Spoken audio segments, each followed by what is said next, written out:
Amém, Senhor Deus. Nós te louvamos, Pai, te louvamos, Senhor Deus, pelo Deus que tu és, ó Pai, pelas suas promessas, Senhor Deus, sobre as nossas vidas, Senhor, que o Senhor nunca nos deixaria sós, embora, Senhor, às vezes passamos por momentos em que nós nos sentimos sozinhos, mas, Senhor, ao voltarmos para a tua palavra, a gente vê que não estamos sós, que o Senhor está conosco. Portanto, Pai, em nome de Jesus, nós te louvamos, engrandecemos o teu nome e chamamos, Senhor Deus, convidamos o Senhor para estar conosco aqui nesse estudo, para falar conosco, falar as nossas vidas, Senhor, dar-nos direção, Senhor Deus, de vida, Pai, através do estudo da tua palavra. Que o teu Espírito, Senhor Deus, possa nos ajudar a compreender, Senhor Deus, e a guardar, Senhor Deus, a tua palavra em nosso coração para não pecar contra ti. Em nome de Jesus, esteja conosco, abençoe cada casa, Senhor Deus, que entra, Senhor Deus, para estudar, aqueles que vão entrar depois, num outro horário, Senhor, em nome de Jesus, que a tua bênção esteja sobre todos, ó Pai. Amém. Amém. Em glória a Deus. Vou compartilhar agora para a gente. Oi, Gil. Oi. Será que só eu que estou achando que está baixo? Não sei, o povo que está ouvindo aí está baixo, gente? O som? Não, tá bom. Tá bom? Então eu vou sair e voltar de novo para ver se melhora. Tá bom então.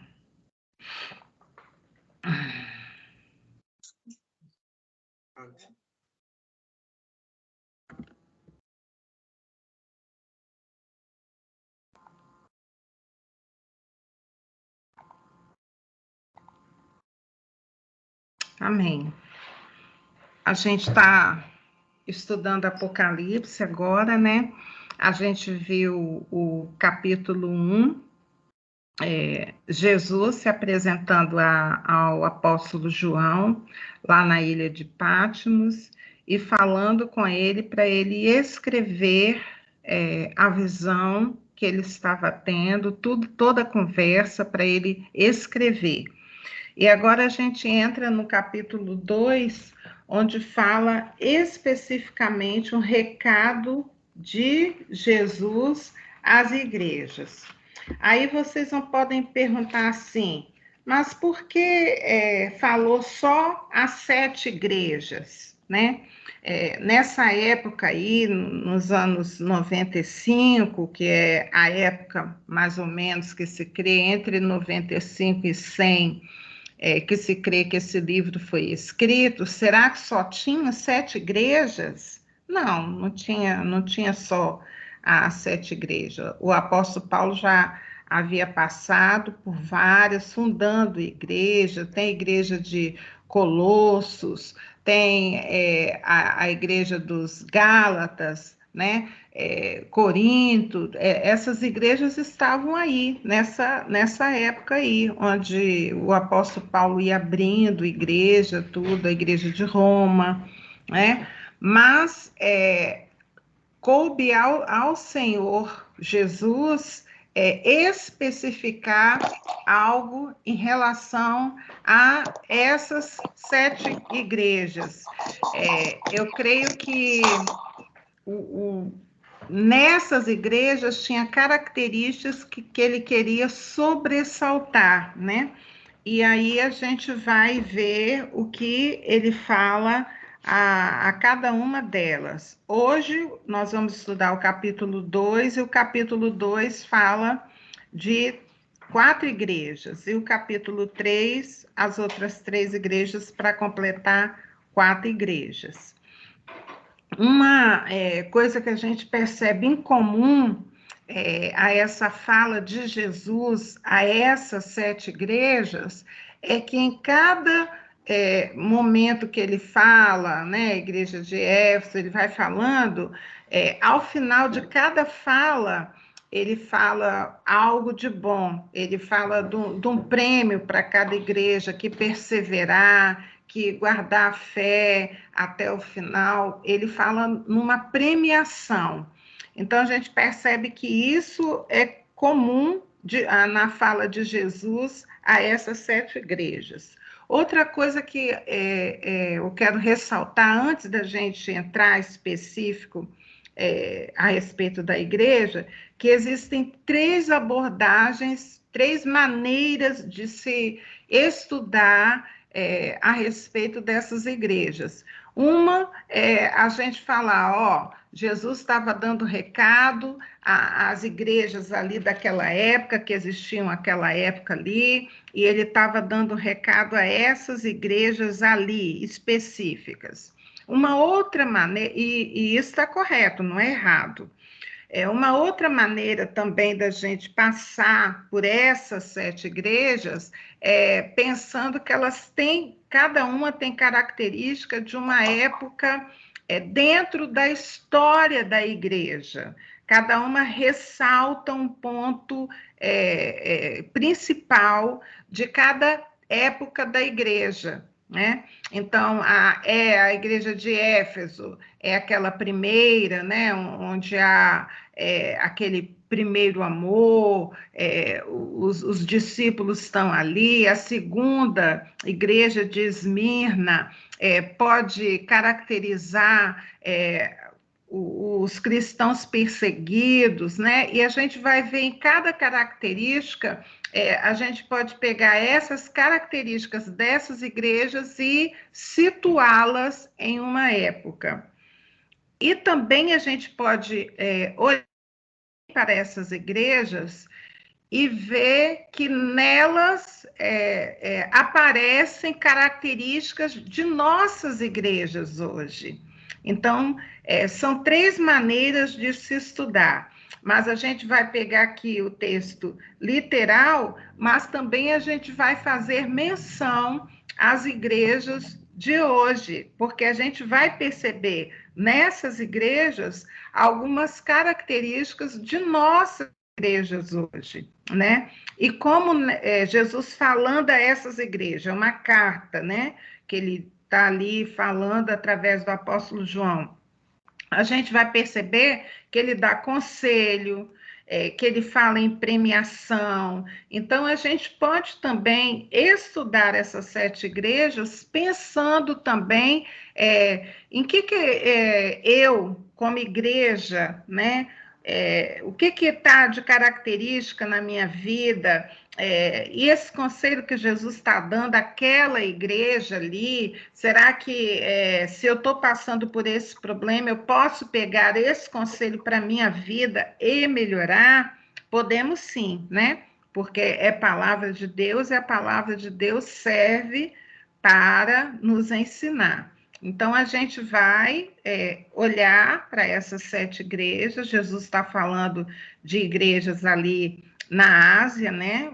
Naquela localidade ali da Turquia hoje, essas igrejas estão ali, mas a gente também vai olhar para essas características daquele tempo lá, mas também vai trazer para as nossas, hoje, igrejas atuais, e nós como pessoa também, tá? Então, lá no começo, logo do texto, aparece as 7 estrelas, e fala também 7 candelabros. Aí a gente fica assim, ué, o que são essas 7 estrelas e esses 7 candelabros? Que símbolo é esse? Está figurando, é uma figura, está falando sobre o quê? A própria palavra de Deus fala a respeito disso. O que são as 7 estrelas? Ele está falando, fazendo menção às 7 estrelas e os 7 candelabros. As 7 estrelas são os anjos da igreja, os ministros da igreja, aqueles que estão à frente da igreja, como se fossem responsáveis por essa igreja. Então, o recado é ao líder da igreja. E quando se fala em 7 candelabros, está se referindo a 7 igrejas, cada candelabro figurando, né, representando uma igreja. Então, vamos lá. Capítulo 2. começa falando para a igreja de Éfeso, né?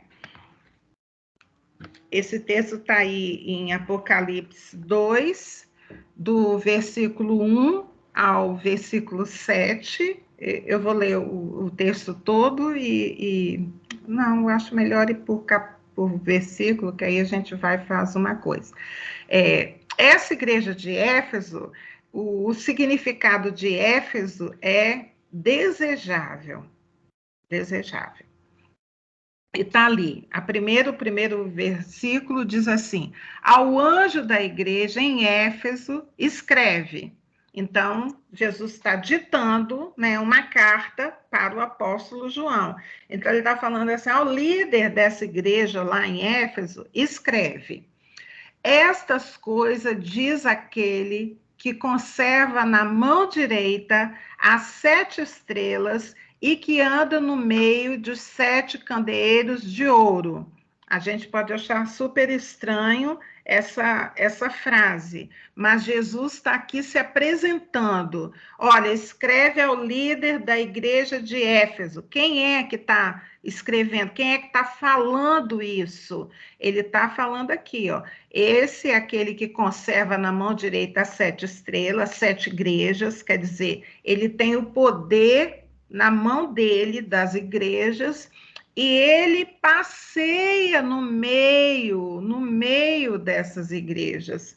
Então a gente entende que Jesus está, antes de falar algo para a igreja, ele se apresenta, e isso ele vai fazer em todas as cartinhas para cada igreja. Ele entra lá, antes de falar, ele já se apresenta à igreja. Então, aqui para a igreja de Éfeso, ele está dizendo assim, ó, eu tenho todo o poder na mão, e eu ando no meio das igrejas. A gente pode trazer para nós que as igrejas estão debaixo das mãos do Senhor. E às vezes a gente está lá na igreja participando, às vezes a gente não está percebendo isso que Jesus está falando aqui para a igreja de Éfeso, né? A gente não está percebendo que ele é aquele que passeia no meio. Por passear no meio, a gente entende que ele está ali, está olhando, está vendo, né? Está sabendo de todas as coisas. Às vezes a gente acha que Jesus não está vendo, que Jesus não está ligando, que Jesus não está sabendo do que está acontecendo, mas ele se apresenta aqui na igreja de Éfeso falando que ele anda ali no meio, ele passeia no meio da igreja. O versículo 2 diz: conheço as tuas obras. Conheço as tuas obras. Para nós, conheço as tuas obras. Ele está falando para a igreja de Éfeso, ele também está falando para nós. Eu conheço você, eu sei o que você faz. Às vezes o seu pastor não sabe o que você faz, às vezes o seu chefe não sabe o que você faz, às vezes seu marido não sabe o que você faz, mas Jesus está falando que ele conhece, ele sabe. Aí ele continua falando para a igreja de Éfeso: tanto o teu labor, teu trabalho, como a tua perseverança.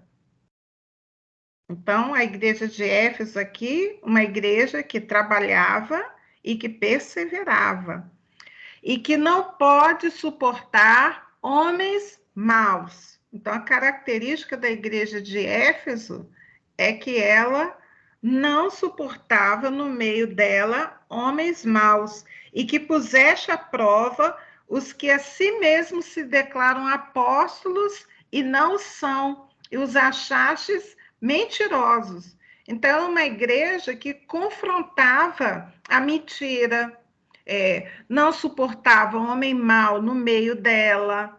Então, era uma igreja que Jesus fala assim: eu conheço você, eu sei do seu trabalho, eu sei da sua perseverança, eu sei que você aí no meio aí não suporta coisa errada, não suporta que alguém, não sendo apóstolo, chegue aí se declarando como apóstolo. Eu estou vendo isso aí. É o versículo 3, ele continua. E tens perseverança, e suportastes prova por causa do meu nome, não te deixaste esmorecer. Então, Jesus está falando assim, eu estou vendo. Eu sei que vocês têm passado por prova, eu sei que vocês não têm aberto mão de ser fiel ao que eu deixei, ao meu nome. Eu tenho visto isso tudo. Vocês trabalham, vocês se esmeram em manter o erro fora da igreja.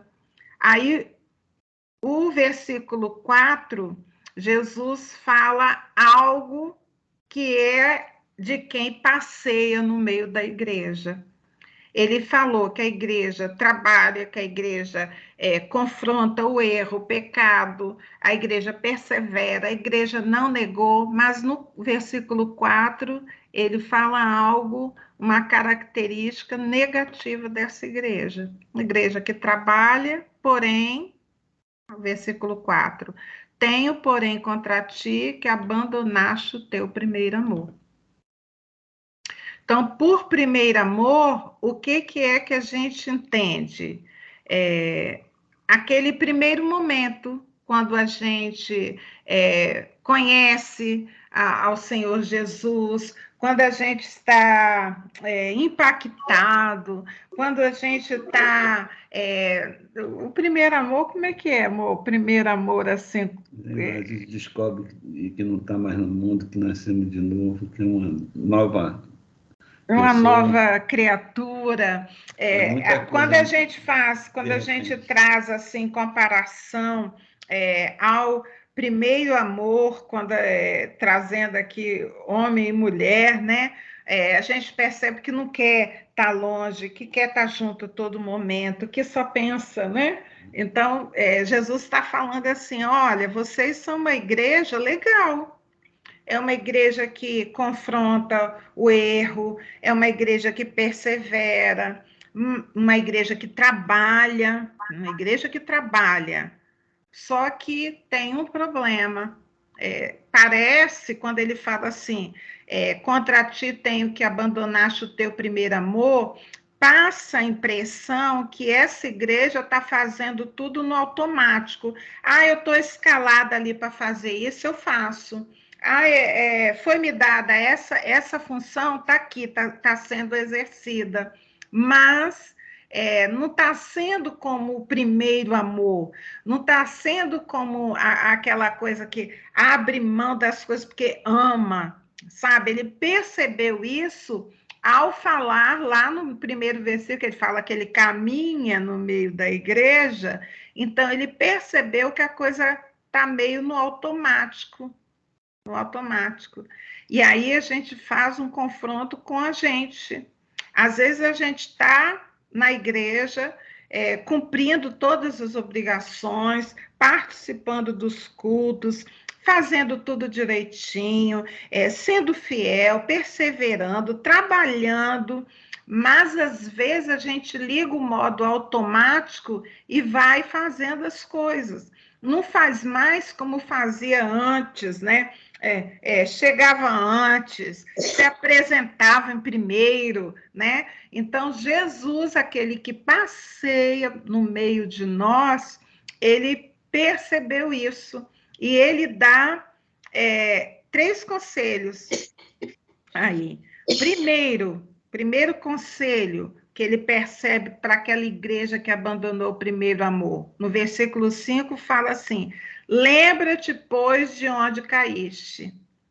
Então, para eu curar esse problema, sanar, tirar esse problema de perder o primeiro amor, a primeira coisa que eu tenho que fazer é lembrar de quando isso começou a acontecer na minha vida.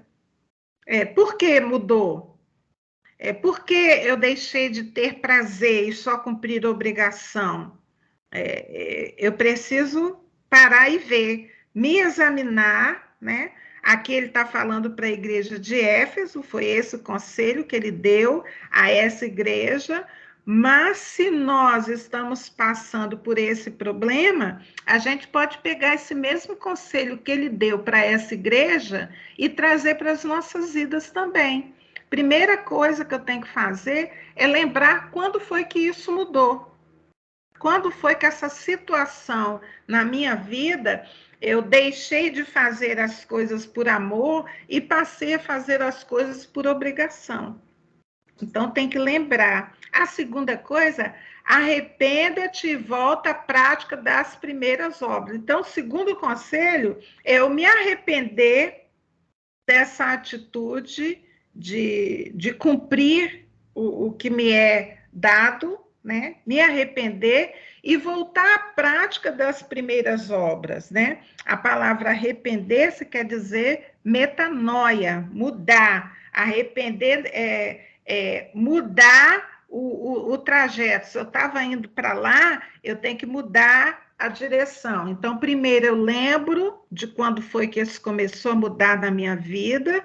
O segundo passo é eu me arrepender e voltar às primeiras obras.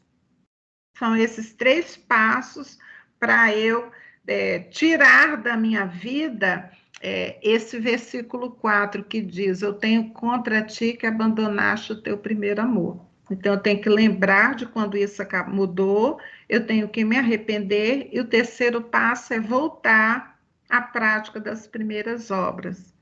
E ele continua a falar: se isso não acontecer, venho a ti e moverei do seu lugar o teu candeeiro, caso não te arrependas. Aí aqui já vem o juízo sobre a minha pessoa se eu não mudar isso aí. Então, mover de lugar o candeeiro é o que ilumina. A palavra de Deus fala que nós somos luz em meio às trevas. Então, vai tirar a luz daquele lugar, caso não te arrependas.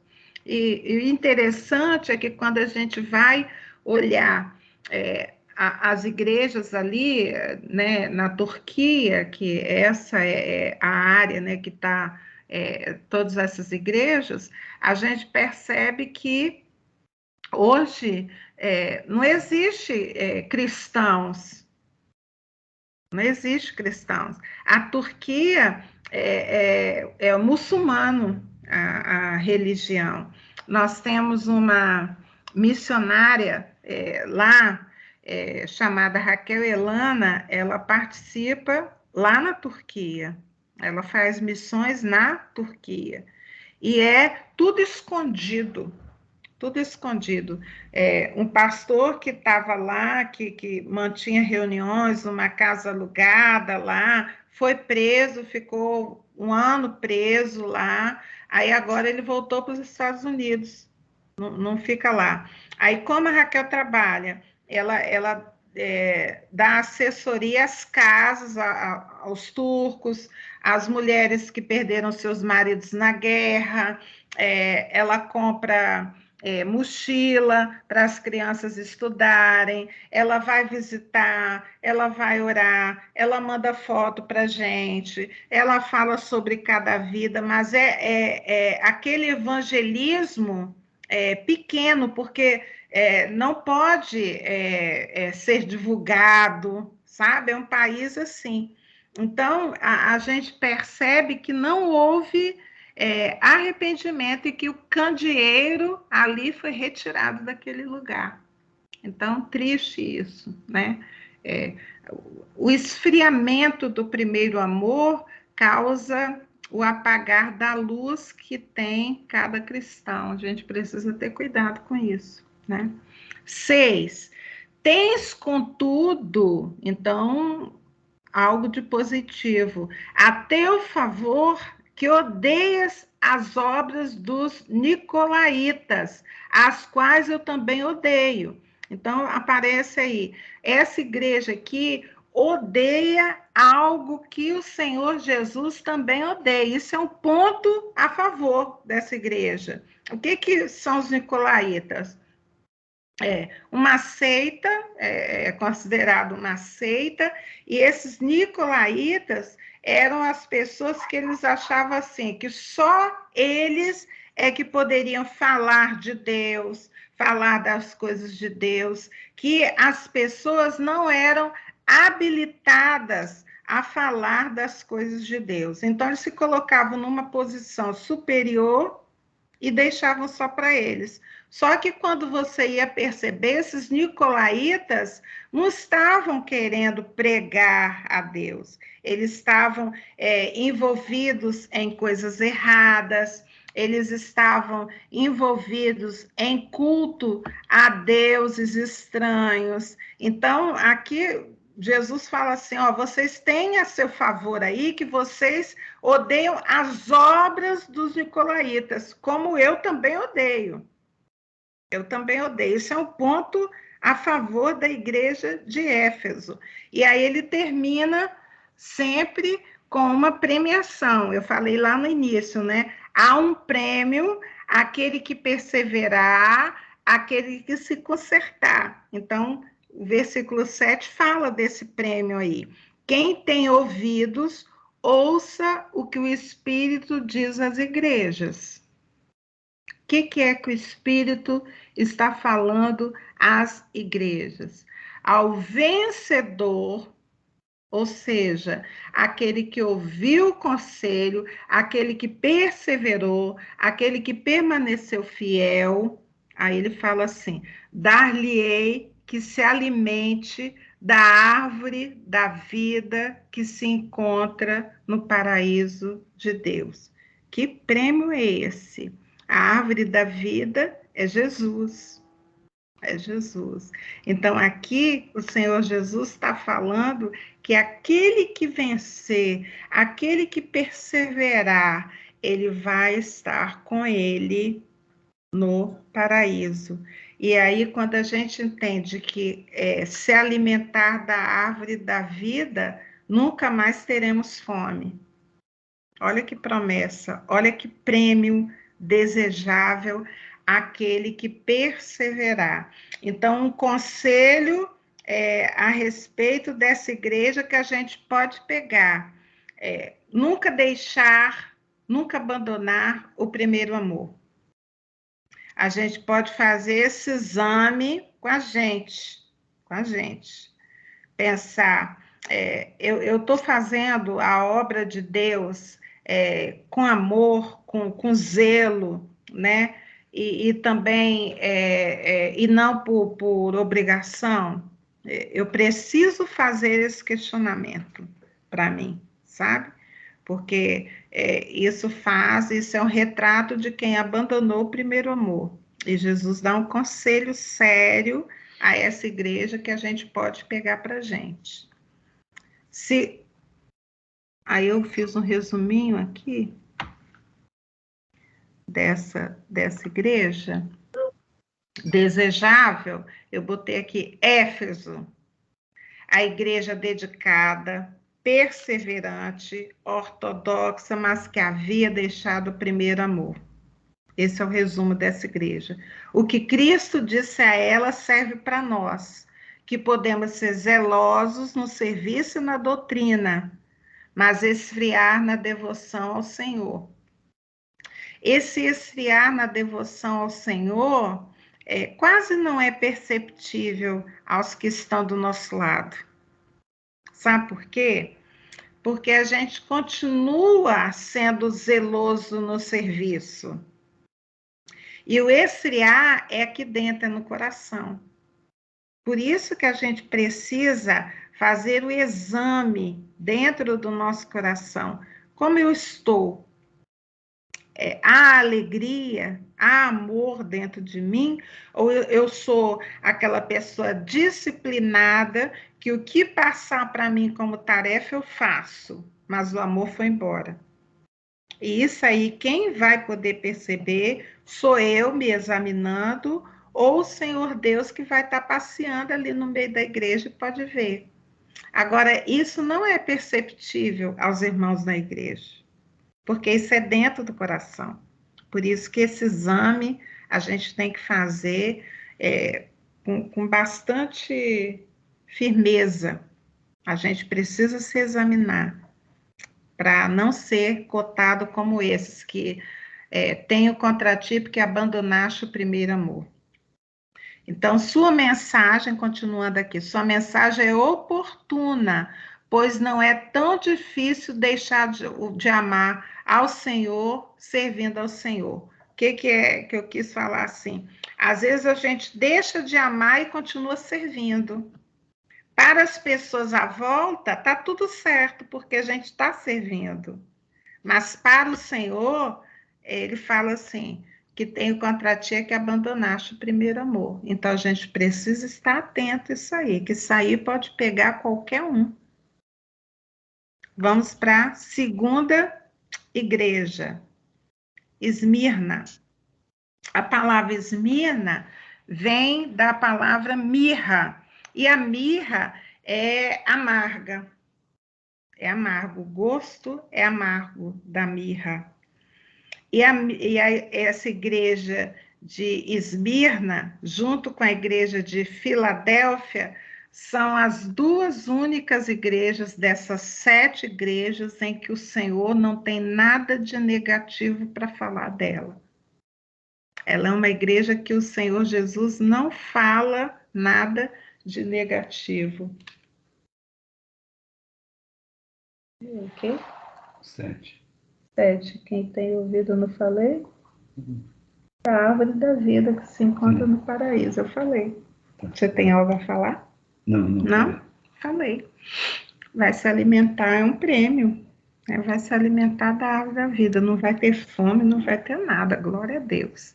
Aí essa segunda igreja, Esmirna.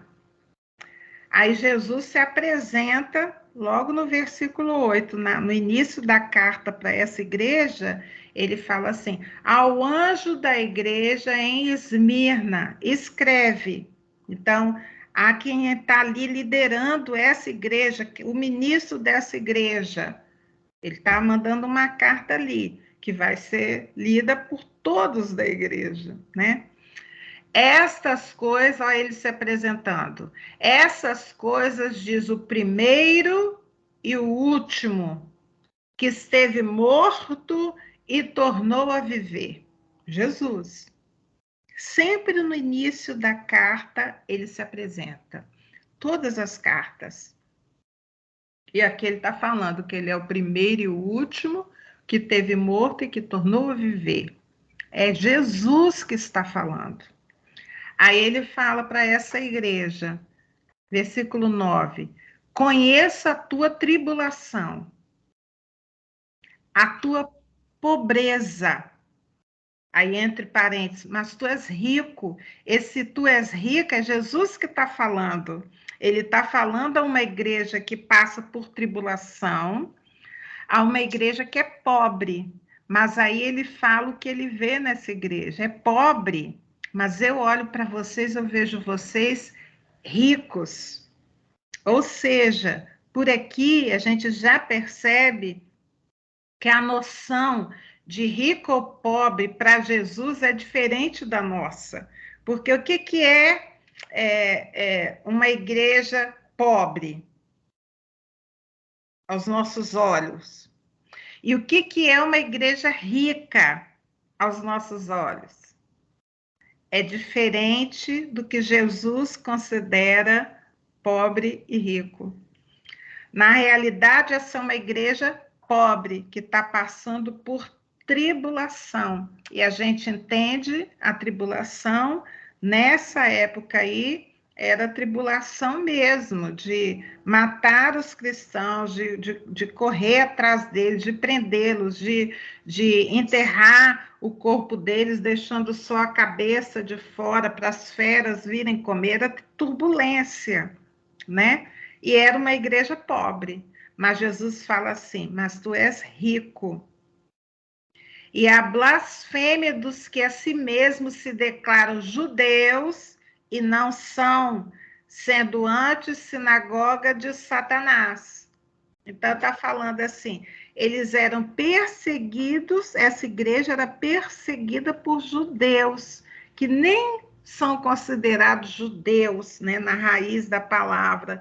Antes, sinagoga de Satanás. Sinagoga, a gente sabe que é o local onde os judeus se reúnem para cultuar a Deus.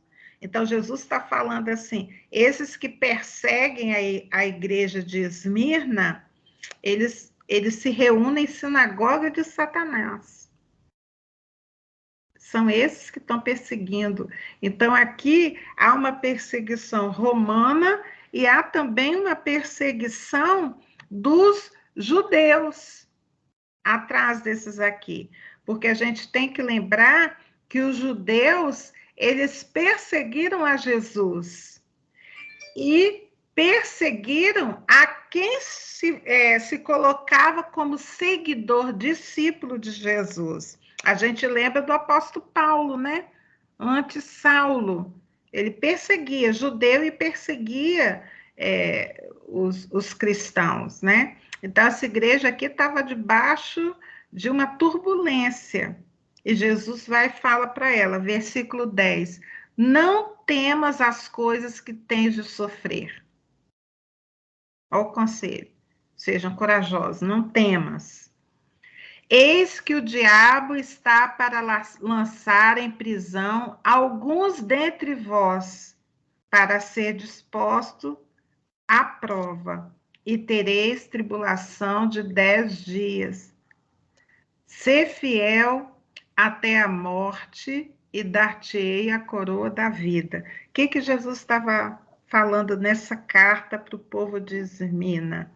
Que eles estavam debaixo de perseguição, de sofrimento, que seriam lançados à prisão e que morreriam, mas que haveria um prêmio para eles.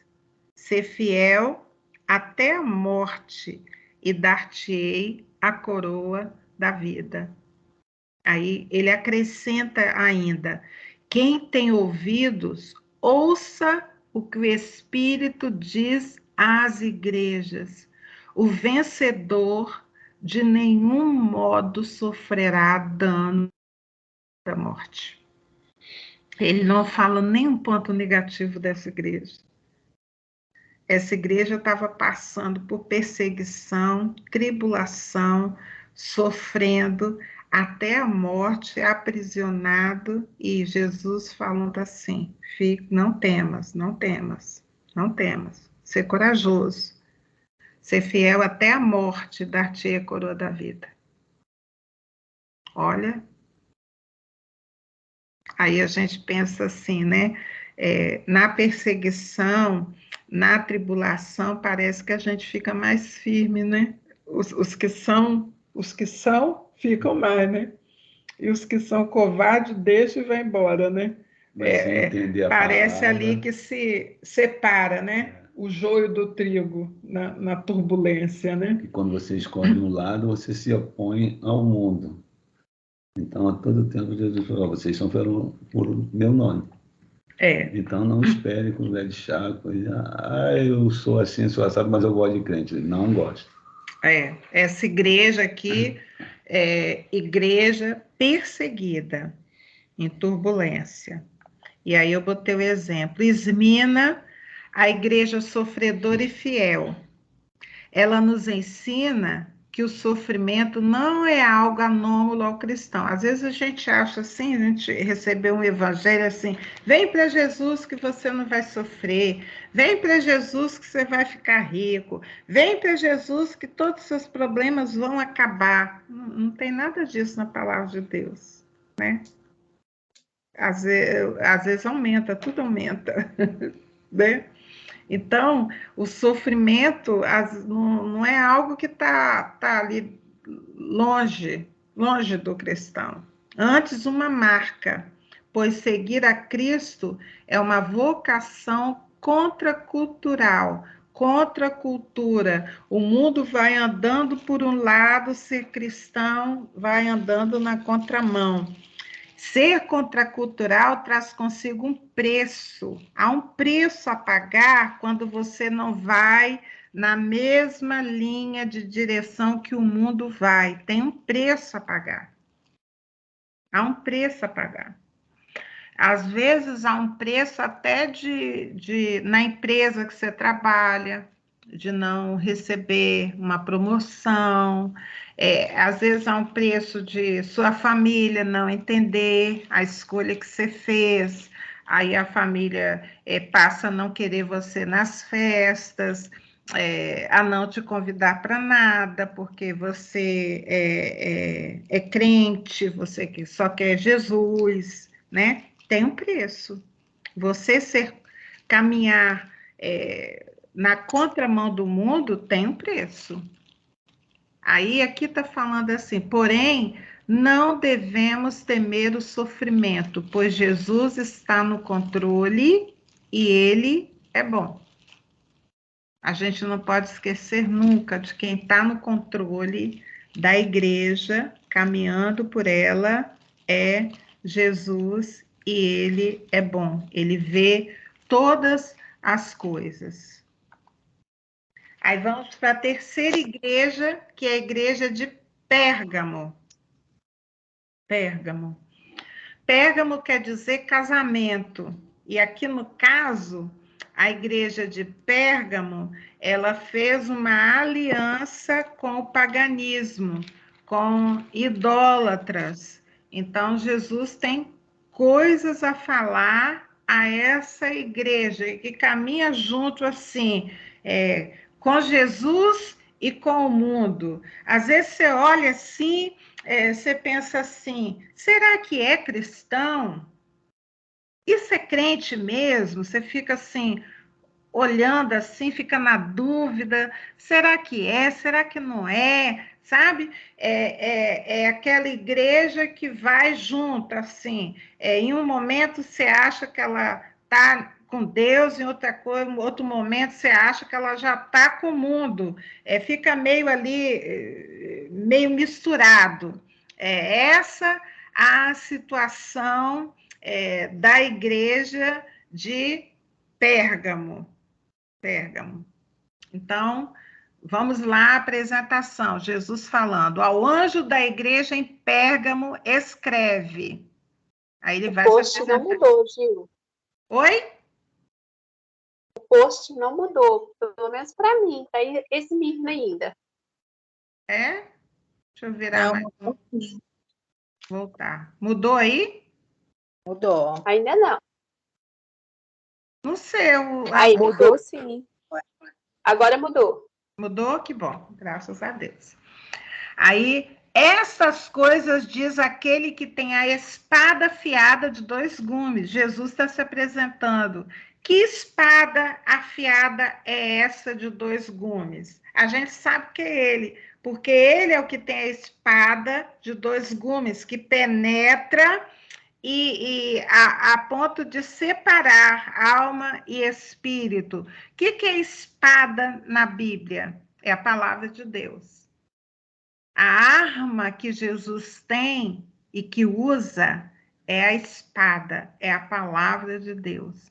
A gente sabe disso porque ele, quando foi levado ao deserto para ser tentado pelo diabo, ele lá no deserto, ele não saca uma pistola, nem uma flecha, nada. Ele combate o diabo com a palavra de Deus. E o diabo, depois de um tempo, foge e sai dele.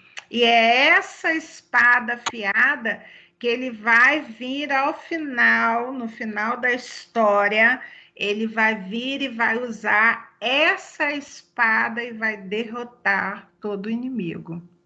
Ele tem. Então, ele se apresenta à igreja de Pérgamo, esse é o que tem a espada afiada de 2 gumes. É Jesus mesmo que está falando. Aí ele fala assim, conheço o lugar em que habitas, onde está o trono de Satanás, e que conservas o meu nome, não negaste a minha fé, ainda nos dias de Antipas, minha testemunha, meu fiel, o qual foi morto entre vós, onde Satanás habita. Então, ele fala algo de positivo. Vocês estão habitando no lugar em que é o trono de Satanás, e não negaram o meu nome nem minha fé. E aí mesmo entre vocês tem alguém, a testemunha de Jesus, Antipas, que foi morto e não negou.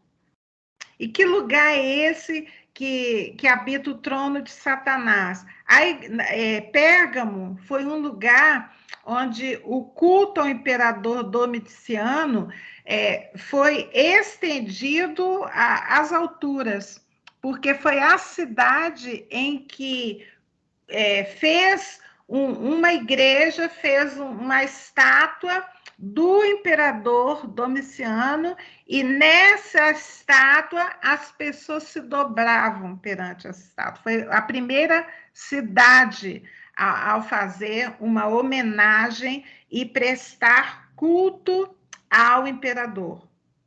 Então, Jesus fala assim: vocês estão aí no lugar onde é o culto, o trono de Satanás está montado, e vocês conservam o meu nome nesse lugar, vocês não negam a fé nesse lugar, inclusive tem o Antipas, minha testemunha fiel, foi morto aí, e vocês não negaram. Então, Jesus começa com essa palavra positiva para essa igreja ali em Pérgamo. Mas aí no 14 ele fala aí: eu tenho, todavia, contra ti algumas coisas. Lembra que Jesus está passeando no meio da igreja. Pois que tens aí no meio de vocês os que sustentam a doutrina de Balaão, o qual ensinava Balaque a armar ciladas diante dos filhos de Israel, para comerem coisas sacrificadas aos ídolos e praticarem a prostituição.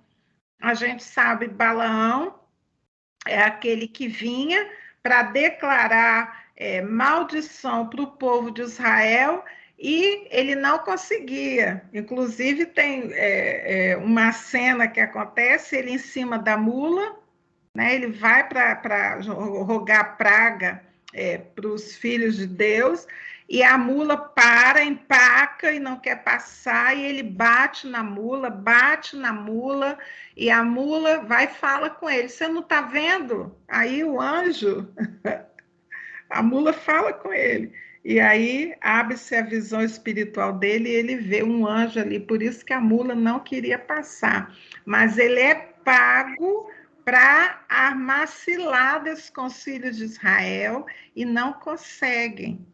E ali, tá, essa história que eu contei está no livro de Números, nos capítulos 22 e 23, a gente vê essa história toda. Mas aqui Jesus está falando que eles sustentam a doutrina de Balaão, ali na igreja de Pérgamo. Ou seja, tem ensinos ali de comer coisa sacrificada ao ídolo, de praticar prostituição, ensinos ali na igreja que levam os filhos de Deus a praticar coisa errada. Então, eles têm a igreja lá, conservou o nome, não negou a fé, mas eles toleram pessoas ali no meio que praticam a doutrina de Balaão ali no meio. E aí o 15 ainda continua. Outros sim, também tu tens os que da mesma forma sustentam a doutrina dos nicolaítas. E tem ainda mais. Então, uma igreja que não negou a fé, mas que permitiu estar no meio dela ensinos contrários. Isso pode ter na nossa igreja hoje, nos dias de hoje? Pode. E Jesus vai dar conselho de Jesus aí, vem no versículo 16. Portanto, arrepende-te. Conselho que ele dá à igreja de Pérgamo: vocês se arrependam. E se não, eu venho a ti sem demora, e contra eles pelejarei com a espada da minha boca. Vão se arrepender, porque eu venho com vocês com a espada. A arma que o Senhor Jesus tem é a espada. Então, tem que se arrepender.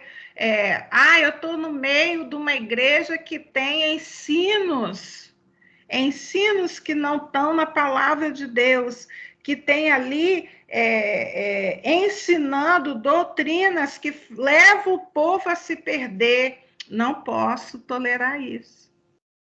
Porque se eu tolerar, o Senhor Jesus vai vir com a espada contra a minha vida. Aí o versículo 17, ele fala: quem tem ouvidos, ouça o que o Espírito diz às igrejas. Ao vencedor, dar-lhe-ei do maná escondido, bem como lhe darei uma pedrinha branca, e sobre essa pedrinha é escrito um nome novo, o qual ninguém conhece, exceto aquele que o recebe. Vamos por parte. Ao vencedor, dar-lhe-ei do maná escondido. O que está fazendo menção aqui? Ao maná.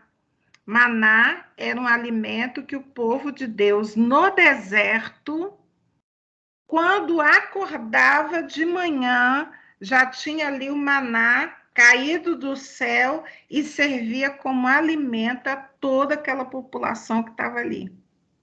Vinha o alimento do céu. Eles não precisavam buscar pagar, o alimento caía toda manhã. Então, Jesus está falando, aquele que vencer, aquele que perseverar, vai vir um maná. E vai dar uma pedrinha branca.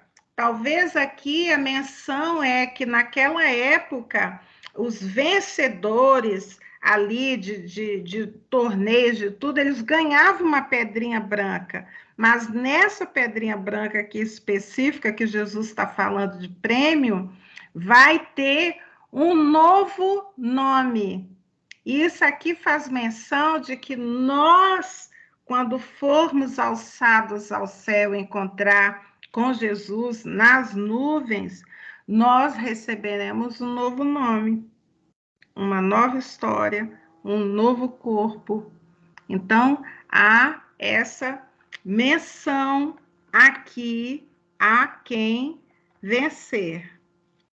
O resumo dessa igreja aqui é Pérgamo, a igreja fiel e perseverante, mas que tolerava os falsos ensinos. Ou o pecado da igreja, né? A exortação do Senhor Jesus é clara. Não podemos ser contra a verdade, mas a favor da verdade. E a verdade é o que Deus diz, o Evangelho.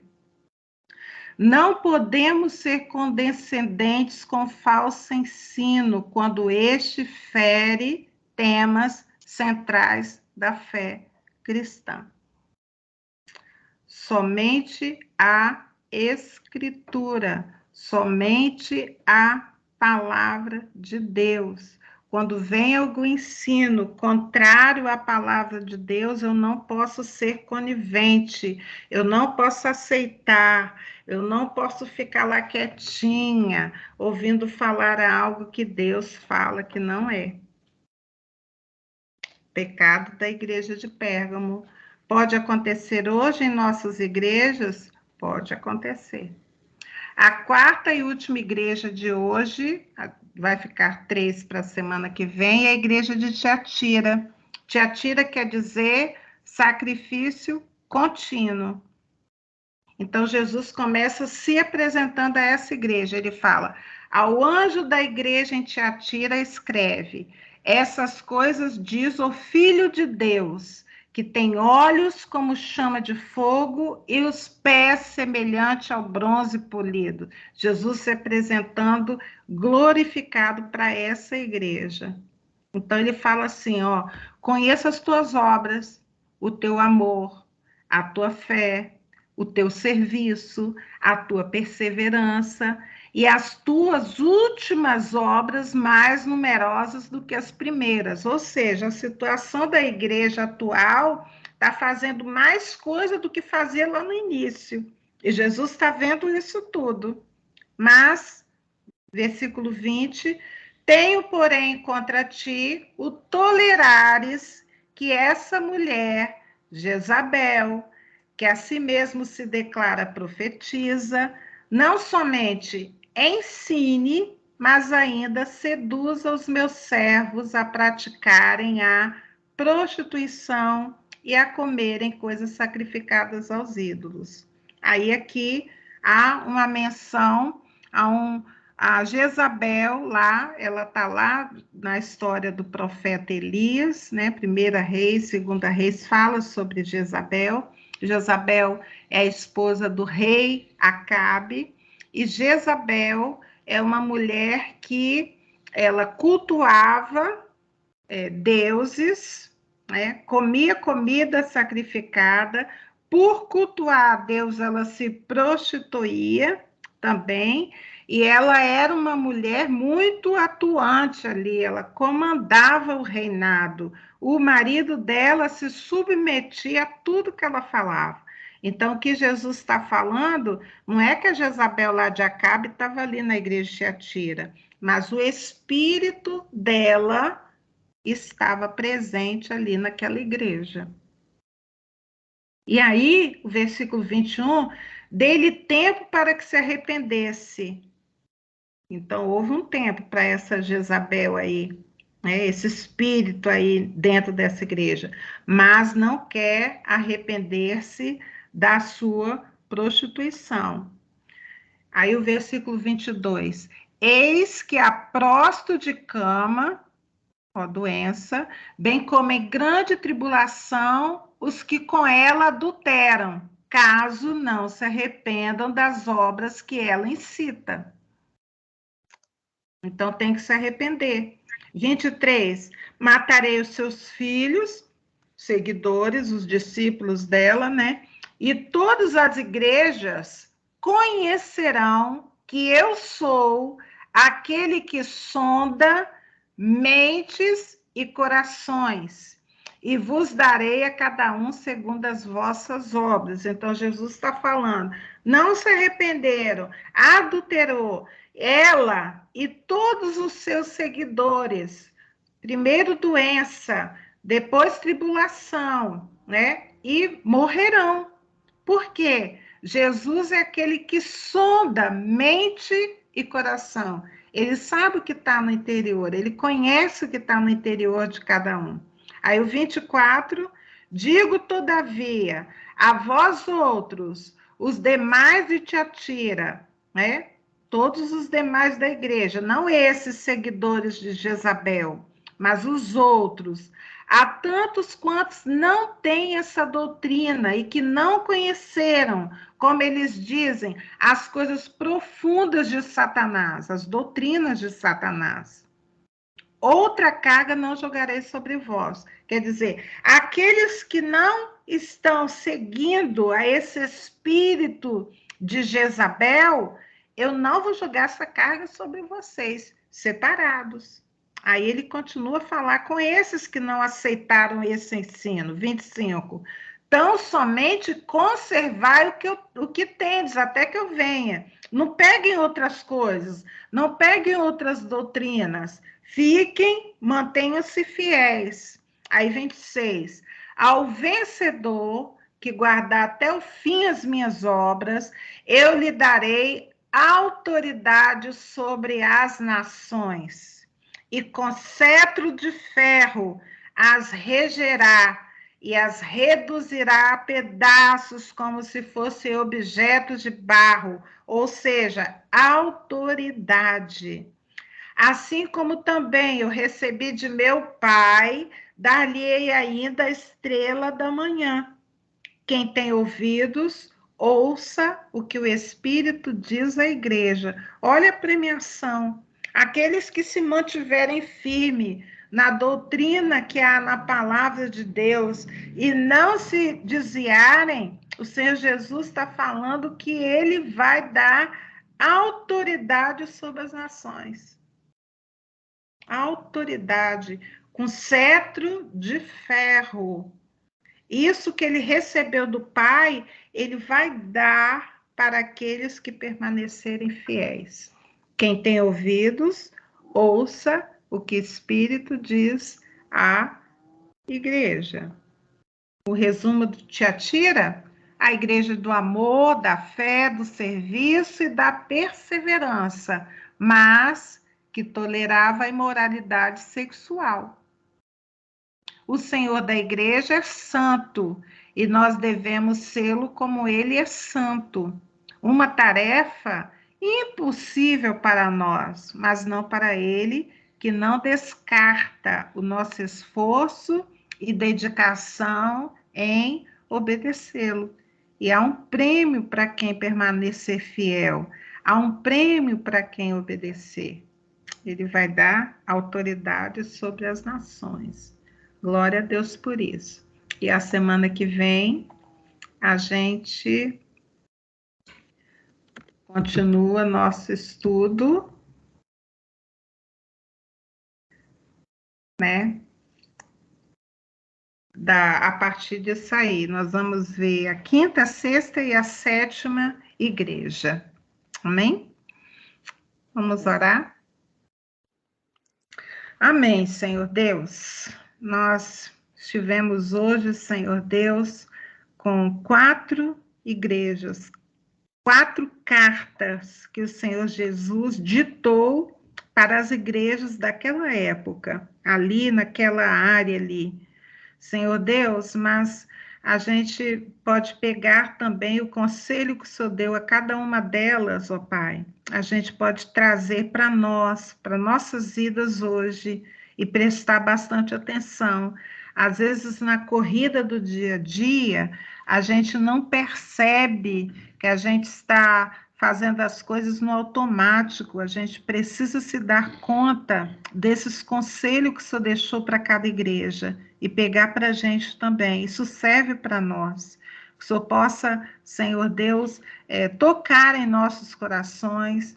Se um de nós está cometendo alguma coisa desses conselhos que o Senhor deu, dessa chamada de atenção que o Senhor deixou registrado para essas igrejas, Senhor, que o Teu Espírito nos ajude a lançar isso fora de nós, porque nós queremos ser aqueles que ficam fiéis até o fim, que recebem o prêmio da vitória. Tantos prêmios, Senhor Deus, há para aqueles que perseverarem até o fim, não desistirem, Senhor, e nós queremos fazer jus a esse prêmio. Nos ajuda nisso, Pai. E nós queremos colocar também, Senhor, continuar a colocar a nossa casa diante de Ti, que os nossos recebam essa oração também, que a nossa parentela, Senhor, habitando em todo lugar na face da terra, Pai, mas que eles sejam constrangidos pelo Teu amor, pelo Teu Espírito, Senhor, a conhecerem a Ti como Senhor e Salvador, Senhor. Nós colocamos cada um diante de Ti, colocamos as nossas vidas diante de Ti, colocamos toda a nossa casa diante de Ti e pedimos, Senhor Deus, que Tu abençoes, ó Pai, em nome de Jesus. Amém. Amém. Amém. Obrigada, Gil.